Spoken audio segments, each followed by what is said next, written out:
Hallelujah hallelujah. आइए हम खुदावंद के वचन की ओर जाते हैं। आप हमारे साथ में मत्ती रचित सुसमाचार 5 अध्याय का 44 पद को निकाल लीजिए। परंतु मैं तुमसे यह कहता हूँ कि अपने बैरियों से प्रेम रखो और अपने सताने वालों के लिए प्रार्थना करो। खुदावंद का वचन हमें ये बोलता है कि जो हमारे दुश्मन हैं, जो बैरी है, आप उनसे मोहब्बत रखिए और जो हमको सताते हैं आप उनके लिए दुआ कीजिए। बोलते हैं पिता परमेश्वर, आज हम यीशु मसीह के जीवन से सीखते हैं कि यीशु मसीह ने अपने बैरियों से और अपने सताने वालों से किस प्रकार से उन्होंने अपने सताने वालों से प्यार किया। खुदावन को जब हम यीशु मसीह के जीवन को देखते हैं कि यीशु मसीह ने हमारे लिए 39 कोड़े खाए और उसको भाले से भी बेधा गया और उसके सिर पर कांटे के ताज को भी पहना दिया, फिर भी खुदावन ने अपने मुंह से एक शब्द भी नहीं बोला और लोग उन्हें सताते रहे, फिर भी खुदावन ने उन सताने वालों को कुछ नहीं बोला। लेकिन खुदावन ने सिर्फ इतना ही बोला कि जो भी तुमको सताते उन सब के लिए तुम दुआ करो और अपने समान अपने दुश्मनों से, बैरियों से अपने समान उनसे प्यार करो बोलता है।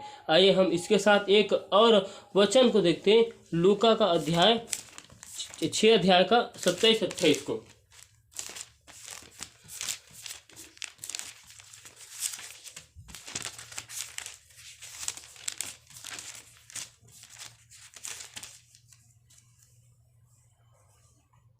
परंतु मैं तुम सुनने वालों से कहता हूँ कि अपने शत्रुओं से प्रेम रखो, जो तुमसे बैर करे उनका भला करो, जो तुम्हें श्राप दे उसको आशीष दो और जो तुम्हारा अपमान करे उनके लिए प्रार्थना करो। इसमें भी खुदावन का वचन हमें सिखाता है कि खुदावन का वचन हमें वही सिखाता है कि जो हमारे शत्रु है, जो बहरी है, उनसे हमें अपने समान प्यार करना है और जो हमको श्राप देते हैं उन्हें हमको आशीष देना है, ताकि हम अपने स्वर्गीय पिता के सामने स्वर्गीय पिता की संतान ठहरेंगे। और हम एक और वचन को देखते हैं कि इसके साथ रोमियो का 12-14।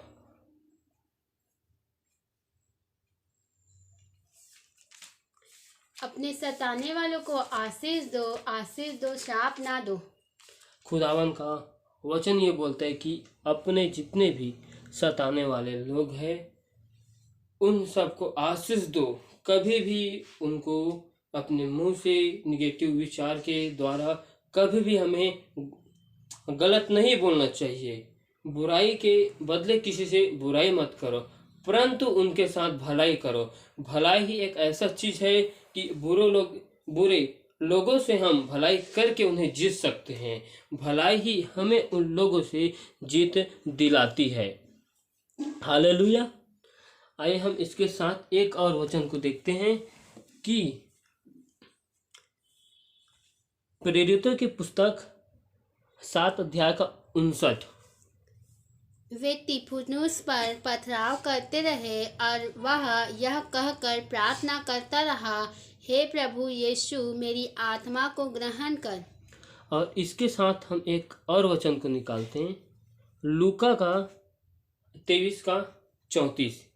आज हम स्तिफनुस के जीवन से भी सीखते हैं कि स्तिफनुस जब परमेश्वर के सुसमाचार कलाम को सुना रहा था, फिर लोगों ने स्तिफनुस के ऊपर पथराव किया और स्तिफनुस उस समय स्वर्ग की ओर आंखें उठाकर वो देखता है और वो ये बोलता है कि पिता परमेश्वर, तू इन्हें क्षमा कर और इन्होंने जो भी गुनाह, जो भी अपराध किए, इनका जो भी इन्होंने अपराध किए, इस अपराध का गुनाह इनके सिर पर ना लगाओ बोलता है। और हम यीशु मसीह के जीवन से भी इसी चीज को देखते हैं।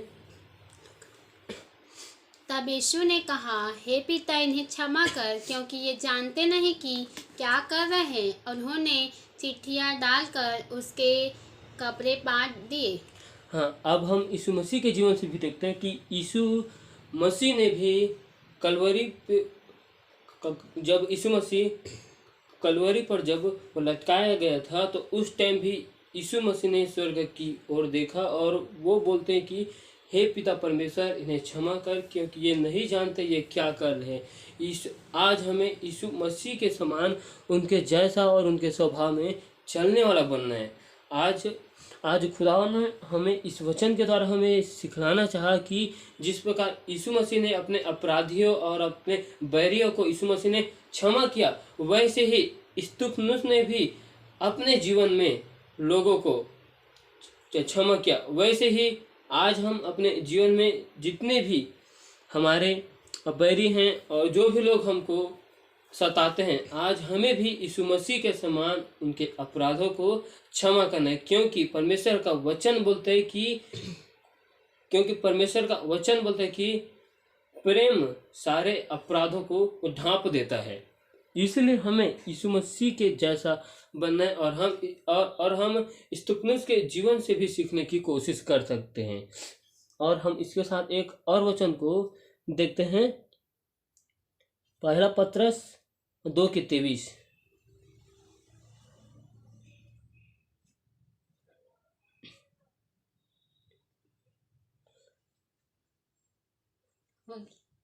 उसी को जब वह परमेश्वर की ठहराई हुई योजना और पूर्व ज्ञान के अनुसार पकड़वाया गया, तो तुमने अधर्मियों के हाथ से उसे क्रूस पर चढ़ाकर मार डाला।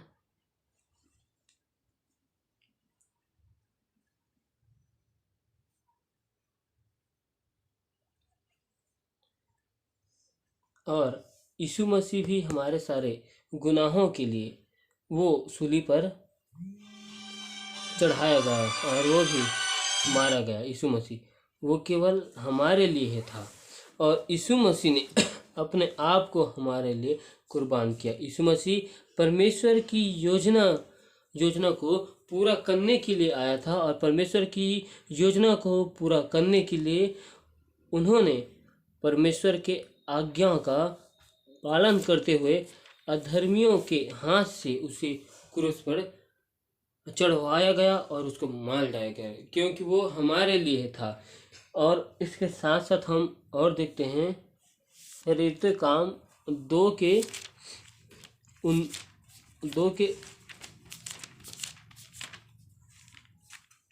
नहीं तो पहला पत्रस और 2:23, पहला पत्रस और 2:23 हम देखते हैं।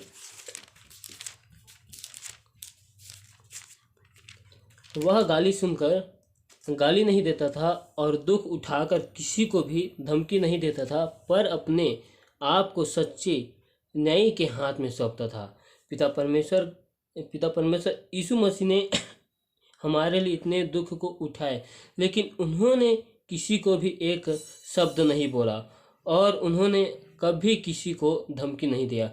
तो हम भी आज यीशु मसीह के इस वचन के द्वारा हम सीखते हैं कि उनके जीवन से सीखते हैं कि जो भी लोग हमको सताते हैं, हमें उन्हें अपने मुंह से उन्हें एक शब्द भी नहीं बोलना है और अपने आप को हमारे पिता परमेश्वर के हाथ में अपने आप को सौंपना है और सताने वालों के लिए दुआ करना है, क्योंकि खुदावंद का वचन बोलता है कि जो तुमको सताता है और जो तुमको श्राप देता है, तुम उन्हें आशीष दो और उनके लिए दुआ करो, क्योंकि हम उनके लिए आशीष का कारण बन जाए। जितने भी लोग हमको सताते हैं, हम उनके लिए आशीष का कारण बन जाए।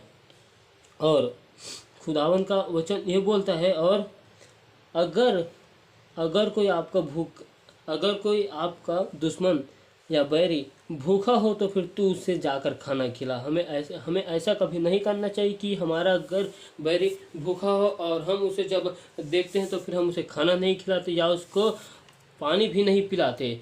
तो हमारा स्वर्गीय पिता जो स्वर्ग में है, जो हमको देखेगा और और जब पिता परमेश्वर जब हमको वो देखता है और हम अपने और जब हम अपने बैरियों को खाना खिलाते हैं तो स्वर्गीय पिता इससे आनंदित होता है और हमें अपने संतान ठहराता है, क्योंकि यीशु मसीह ने अपने ही अपराधियों को उन्होंने क्षमा किया। वैसे हमें यीशु मसीह के जैसा बनना है, तो फिर हमें अपने बैरियों से यीशु मसीह के जैसा मोहब्बत करना चाहिए, प्यार करना चाहिए। जिस प्रकार हम आज यीशु मसीह से मोहब्बत करते हैं वैसे ही हमें अपने बैरियों के साथ भी करना चाहिए, ताकि वो लोग भी जानने पाए सचमुच में ये लोग मसीह के संतान हैं, सचमुच में इसके अंदर यीशु मसीह का स्वभाव है, यीशु मसीह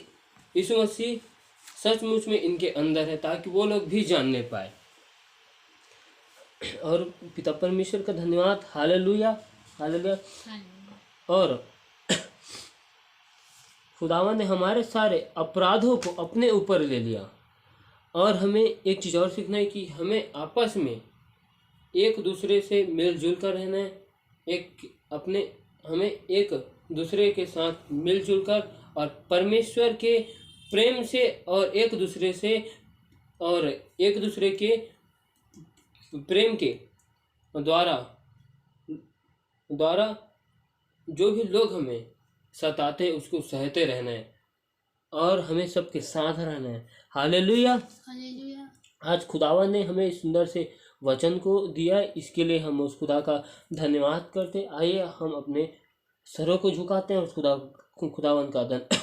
खुदावन का धन्यवाद करते हैं। Hallelujah hallelujah. तेरी तारीफ हो, महिमा हो, तेरी बड़ाई हो मेरे प्यारे प्रभु जी। पिता परमेश्वर तूने मुझे सुंदर समय में, सुंदर से वक्त में मेरे प्यारे प्रभु जी अपने वचन के द्वारा हमसे बोला और बातचीत किया, इसके लिए मेरे प्यारे प्रभु जी हम आपका धन्यवाद करते हैं। पिता परमेश्वर जिस प्रकार आपने अपने सारे अपराधियों को क्षमा किया प्रभु जी, जिस प्रकार मेरे प्यारे प्रभु जी स्तुपनुस ने मेरे प्यारे प्रभु जी आपके जीवन से उन्होंने सीखा मेरे प्यारे प्रभु जी, और उन्होंने भी मेरे प्यारे प्रभु जी लोगों का क्षमा किया मेरे प्यारे प्रभु जी। आज हम राजा आपके जीवन से सीखते हैं मेरे प्यारे प्रभु जी, जितने भी हमारे अपराधी हैं प्रभु जी, उन सारे लोगों को आज आपके हाथ में सौंपते प्रभु जी, उनके सारे गुनाहों पापों को हम क्षमा करते प्रभु जी।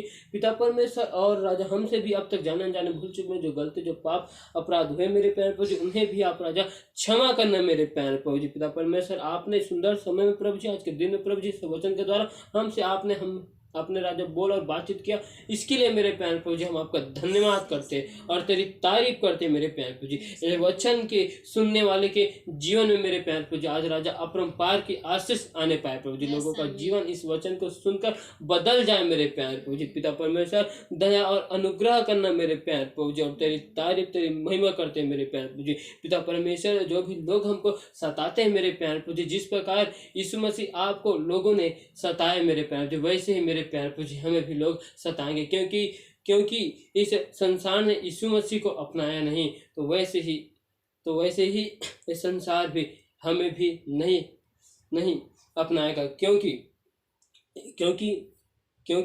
खुदावन के प्रेम में सताना आनंद की बात है। अगर यदि तुमको कोई सताए तो फिर तुम उसे आनंद की बात समझना और धीरज के साथ रहना और खुदावन के वचन में बढ़ते जाना। पिता परमेश्वर दया और अनुग्रह कर प्रभु जी, और तेरी तारीफ तेरी महिमा तेरी बड़ाई करते हैं मेरे प्यारे प्रभु जी, तेरे नाम की बड़ाई करते हैं मेरे प्यारे प्रभु जी। हर एक लोगों को खुदावन के नाम में आशीषित करते प्रभु जी, हर एक लोगों के जीवन में मेरे प्यारे प्रभु जी आपकी इच्छा आपकी मर्जी यीशु के नाम से पूरी की जाए मेरे प्यारे प्रभु जी। सारे लोगों के गुनाह पाप अपराधों को यीशु के नाम से तो क्षमा कर मेरे प्यारे प्रभु जी। सभी लोगों को एक बार फिर आपके हाथों में सौंपते हैं, आपके लहू के बारे में कवर करते हैं मेरे प्यारे प्रभु जी। इस जगह में आपकी स्वर्गदूत की पहरा को यीशु के नाम से मांगते हैं मेरे प्यारे प्रभु जी। पिता परमेश्वर जितने भी लोग बीमार हैं मेरे प्यारे प्रभु जी, आज यीशु के नाम से चंगाई की घोषणा करते हैं उनके जीवन में मेरे प्यारे प्रभु जी। आपकी चंगाई वाला हाथ, बरकत वाला हाथ यीशु मसीह के सामर्थ्य नाम से उनके जीवन में उतर दे पाए प्रभु जी। पिता परमेश्वर दया कर मेरे प्यारे प्रभु जी। पिता परमेश्वर एक एक लोगों को छू लेना प्रभु जी, एक एक लोगों के राजा काम धंधे में आपकी आशीष को मांगते हैं प्रभु जी, उनके घर परिवार में आपकी शांति को मांगते हैं प्रभु जी। पिता परमेश्वर, घर परिवार में आपकी अद्भुत शांति यीशु के नाम से आने पाए प्रभु जी, और आपका वचन, आपका कलाम मेरे प्यारे प्रभु जी सारे जगह में फैलने पाए प्रभु जी। पिता परमेश्वर, दया और अनुग्रह कर मेरे प्यारे प्रभु जी, सारी महिमा आपको देते प्रभु जी। आपने हमारी छोटी सी विनती को खुदावन यीशु नासरी के नाम से सुना मेरे प्यारे प्रभु जी, और हाँ और आमीन के साथ आपने पूरा किया मेरे प्यारे प्रभु जी। इसके लिए हम आपका धन्यवाद करते हैं प्रभु जी, और इस सुंदर समय के लिए भी हम आपका धन्यवाद करते हैं, तारीफ करते हैं, और इस विनती को यीशु मसीह नासरी के नाम से मांगते हैं। आमीन आमीन, हालेलुया।